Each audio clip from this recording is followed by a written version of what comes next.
खरे मित्रांनो, दर पाण्याला एस आर कल्चरमधून काही द्या.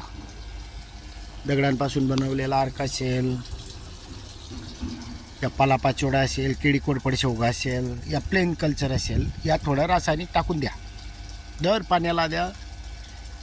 दर पाण्याला दिल्यामुळे पिकांना हे अवेलेबल होणारे घटक भेटून जातात.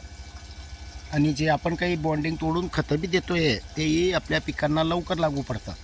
आणि लवकर लागू पडल्यामुळे आपल्याला उत्पन्नात चांगली वाढ होते. आणि नैसर्गिक पद्धतीने या विषमुक्त करून जे आपण देतो आहे, जीवाणूंमार्फत देतो आहे, त्याच्यामुळे आपल्या पिकांना जसं दिलं गेलं असेल त्यानंतर आपल्याला 1-2 तासानंतर की म्हणा किंवा काही आपल्याला तितकंही हे नाही आहे, पण दिल्यानंतर तुम्हाला 24 ते 48 तासामध्ये पिकांमध्ये सुद्धा फरक वाटतो.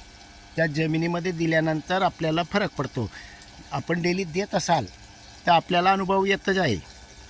शेतकरी मित्रांनो, त्याच्यासाठी उत्पन्न वाढवायचे असेल तर दर पाण्याला एस आर कल्चर बरोबर त्या बनवलेल्या निविष्ठा द्या. 100% उत्पन्नात वाढ होते आणि खर्चही कमी होतो आहे.